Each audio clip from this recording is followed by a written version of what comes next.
तो दोस्तों हम देखते हैं चंद्रगुप्त मौर्य गुप्त वंश का प्रथम शासक चंद्रगुप्त मौर्य। देखते हैं दोस्तों मौर्य वंश का प्रतापी शासक चंद्रगुप्त मौर्य।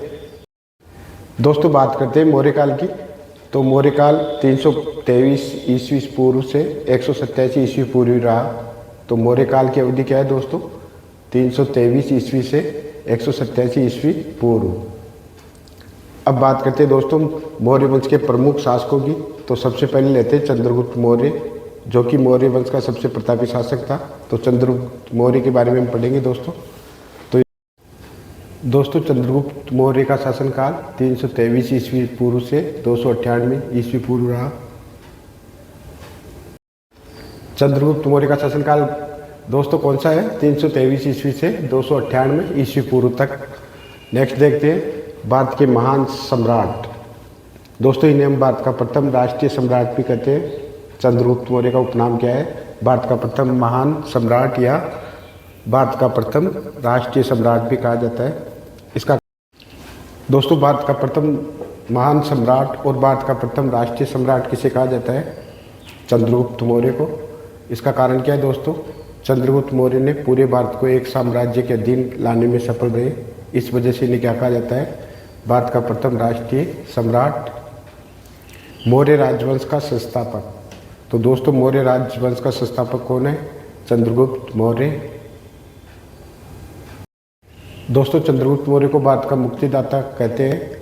तो इसकी वजह क्या है दोस्तों? चंद्रगुप्त मौर्य ने यूनानी आक्रमणकारियों से भारत को मुक्त करवाया। इस वजह से इन्हें क्या कहा जाता है? भारत का मुक्तिदाता। अब बात करते हैं चंद्रगुप्त मौर्य के उपनामों की। तो दोस्तों इन्हें सेंड्रोकोट्स, एंड्रोकोट्स भी कहते हैं। सेंड्रोकोट्स ये किसके द्वारा कहा गया है दोस्तों? तो स्ट्रेबो और जस्टिन यूनानी लेखक थे दोस्तों। जबकि एंड्रोकोट्स ये प्लूटार्क और एरियन के द्वारा कहा गया है। ये दोनों कौन थे दोस्तों? यूनानी लेखक। तो चंद्रगुप्त मौर्य के उपनाम क्या है? सेंड्रोकोट्स और एंड्रोकोट्स। सेंड्रोकोट्स किसने कहा दोस्तों इन्हें? तो स्ट्रेबो और जस्टिन।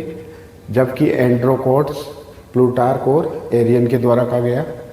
अब इसकी ट्रिक देखिए दोस्तों मौर्य काल को जानने से पहले देखते हैं कि मौर्य काल को जानने के प्रमुख स्रोत क्या क्या हैं। तो बात करते हैं मुद्रा राक्षस, दिव्यादान, अर्थशास्त्र, महावंश पुस्तक, कल्पसूत्र, विष्णु पुराण, लैंड सीरीज, ख्यात, इंडिका और जियोग्राफी। अब बात करते हैं मौर्य काल के बारे में प्रमुख जानकारी और किन किन से मिलती है हमें। तो लेखकों की बात करते हैं तो मामूलदार, प्लूटार्क और एरियन। और अन्य महत्वपूर्ण जानकारी किससे मिलती है हमें दोस्तों मौर्य काल के बारे में? तो मैसूर अभिलेख, मिलिंद पन्हो पुस्तक, परिशिष्ट पर्वन बुक, महास्थान अभिलेख, सैगोरा अभिलेख और कई लेखकों के विवरण से हमें क्या पता चलता है दोस्तों? मौर्य काल के इतिहास और राज व्यवस्था के बारे में महत्वपूर्ण जानकारी प्राप्त होती है। मौर्य वंश के बारे में अन्य जानकारी हमें किन किन से प्राप्त होती है दोस्तों? तो पुस्तकें देखी तो इंडिका और Geography, Natural Historica, History of Wars, इन पुस्तकों से प्राप्त होती है। जबकि अन्य स्रोत क्या है? कथा सरित्सार, अशोक के शिलालेख, विभिन्न लेख, मुद्राएं, स्मारक, स्तंभ लेख, विदेशी यात्रियों का वर्णन और अन्य समकालीन पुस्तकें। इनसे मौर्य काल के बारे में अन्य महत्वपूर्ण जानकारी हमें किन किन से मिलती है? विभिन्न लेख, शिलालेख, अभिलेख, मुद्रा, विदेशी यात्रियों के वर्णन और मौर्यकालीन समकालीन पुस्तकें। इन सबसे हमें मौर्य काल के बारे में महत्वपूर्ण जानकारी प्राप्त होती है दोस्तों।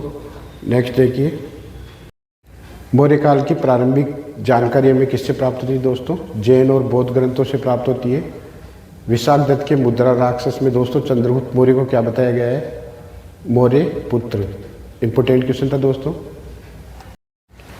अब देखते हैं दोस्तों मौर्य काल के प्रमुख स्रोत, इनके बारे में विस्तार से पढ़ते हैं दोस्तों। तो मुद्रा राक्षस ये किसके द्वारा लिखी गई दोस्तों? मुद्रा राक्षस विशाखदत्त के द्वारा। दोस्तों मुद्रा राक्षस किसके द्वारा लिखी गई? विशाखदत्त के द्वारा। परिशिष्ट पर्वन, विष्णु पुराण, कल्पसूत्र, दिव्यदान, महावंश, ये दोस्तों जैन ग्रंथ है। इनसे मौर्य काल के बारे में महत्वपूर्ण जानकारी मिलती है हमें।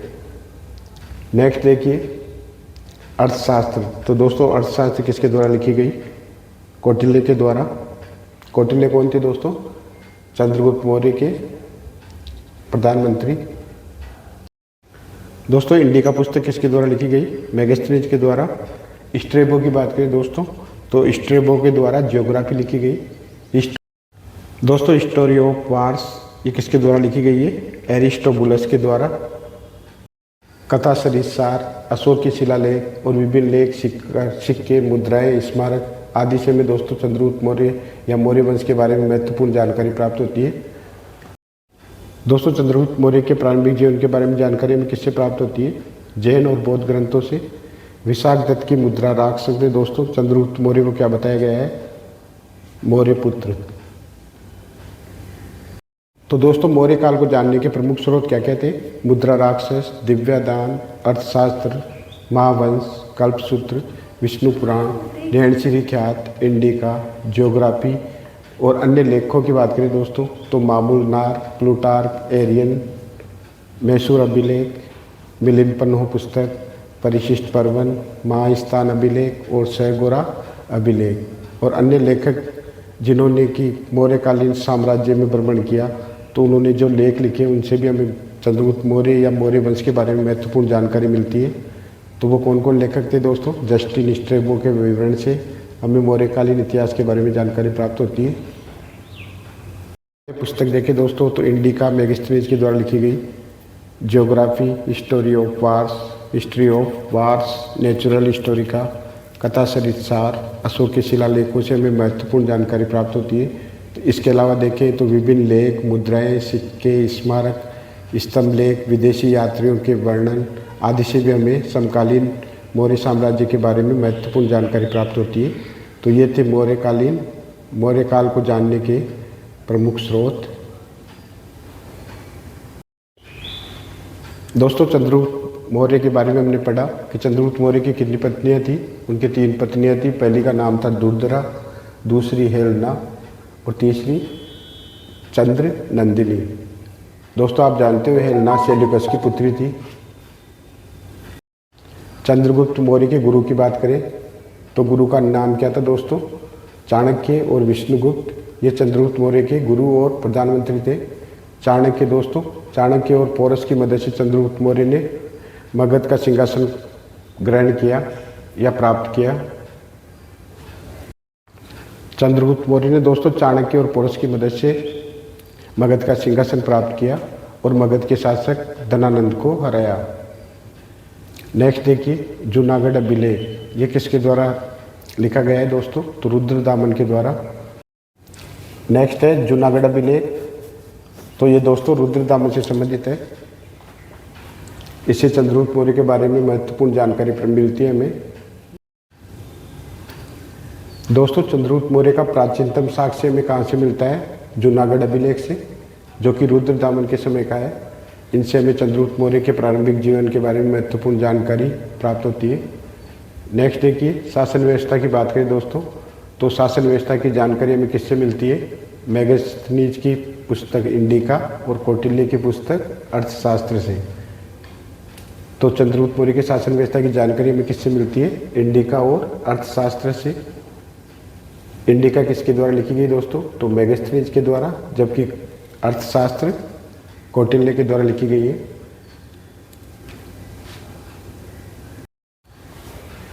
चंद्रगुप्त मौर्य ने अपने जीवन के अंतिम समय में दोस्तों कौन सा धर्म अपनाया? तो जैन धर्म। चंद्रगुप्त मौर्य ने अपने जीवन के अंतिम समय में दोस्तों जैन धर्म अपनाया और भद्रबाहु से जैन धर्म की दीक्षा ली। चंद्रगुप्त और सेल्यूकस के मध्य युद्ध कब हुआ? 305 ईस्वी में। ये किस नदी पर हुआ दोस्तों? तो सिंधु नदी के पास। चंद्रगुप्त ने सेल्यूकस की पुत्री हेलना से विवाह किया। ये दोस्तों ये विवाह पहला अंतर्राष्ट्रीय विवाह था। इसका परिणाम क्या हुआ? मौर्य साम्राज्य की सीमा अब दोस्तों ईरान और अफगानिस्तान तक पहुंच गई। यूनानी राजदूत दोस्तों मेगस्थनीज चंद्रगुप्त मौर्य के दरबार में आया। तो कौन सा राजदूत था दोस्तों जो चंद्रगुप्त मौर्य के दरबार में आया? तो मेगस्थनीज। नेक्स्ट देखिए, चंद्रगुप्त मौर्य ने दोस्तों नंदों के अत्याचारी शासन को समाप्त किया और यूनानी आक्रमणकारियों से भारत की रक्षा की। नेक्स्ट देखिए, सिकंदर। सिकंदर दोस्तों चंद्रगुप्त मौर्य का समकालीन था। चंद्रगुप्त मौर्य के महलों की प्रशंसा किसने की दोस्तों? तो एरियन के द्वारा। चंद्रगुप्त मौर्य के प्रशासनिक जानकारी हमें दोस्तों कौटिल्य के अर्थशास्त्र और मेगस्थनीज की इंडिका से मिलती है, जबकि विशाल सेना की जानकारी हमें दोस्तों प्लूटार्क और जस्टिन के विवरण से प्राप्त होती है। इंपॉर्टेंट क्वेश्चन है दोस्तों, चंद्रगुप्त मौर्य की प्रशासनिक जानकारी हमें किससे मिलती है? कौटिल्य के अर्थशास्त्र और मेगस्थनीज की इंडिका से, जबकि उसकी विशाल सेना की जानकारी हमें किससे मिलती है दोस्तों? प्लूटार्क और जस्टिन के विवरण से। प्लूटार्क ने दोस्तों चंद्रगुप्त मौर्य की विशाल सेना, जो कि विशाल सेना में सैनिकों की संख्या कितनी थी? 6 लाख। तो इस विशाल सेना को क्या कहा? डाकुओं का गिरोह। तो प्लूटार्क महोदय ने चंद्रगुप्त मौर्य की विशाल सेना को क्या कहा? डाकुओं का गिरोह। नेक्स्ट देखिए, अकाल प्रबंध की जानकारी ये हमें किस अभिलेख से प्राप्त होती है दोस्तों? तो ये सैगोरा और महास्थान अभिलेख। अकाल प्रबंध की जानकारी हमें किससे मिलती है? सैगोरा और महास्थान अभिलेख से। दोस्तों चंद्रगुप्त मौर्य ने अपने जीवन का अंतिम समय में कौन सा धर्म अपनाया? जैन धर्म। तथा उनकी मृत्यु कहाँ हुई? तो मृत्यु स्थान था कर्नाटक का स्वर्ण बेलगोला। नेक्स्ट इंपॉर्टेंट क्वेश्चन क्या है कि मौर्य काल में शिक्षा का प्रमुख केंद्र क्या था? तो तक्षशिला। मौर्य काल में शिक्षा का प्रमुख केंद्र कौन सा था दोस्तों? तक्षशिला था। मेगस्थनीज। तो मेगस्थनीज ने दोस्तों कौन सी पुस्तक लिखी? इंडिका। इस इंडिका किसकी पुस्तक है दोस्तों? मेगस्थनीज की। तो मेगस्थनीज ने इंडिका पुस्तक में भारतीय समाज को कितने वर्गों में बांटा? तो 7 वर्गों में। नेक्स्ट क्वेश्चन है, भारत की वैज्ञानिक सीमा निर्धारित करने वाला प्रथम शासक कौन था? तो चंद्रगुप्त मौर्य। ये थे चंद्रगुप्त मौर्य के बारे में महत्वपूर्ण जानकारी और इम्पोर्टेंट क्वेश्चन जो कि हर एग्जाम में पूछे जाते हैं। तो दोस्तों वीडियो को अच्छी तरह देखें, 1-2 बार रिपीट करके देखें ताकि सारे फैक्ट क्लियर हो जाए। दोस्तों सब्सक्राइब करें, लाइक और शेयर करना ना भूलें। GK trick study bye OP Kumar.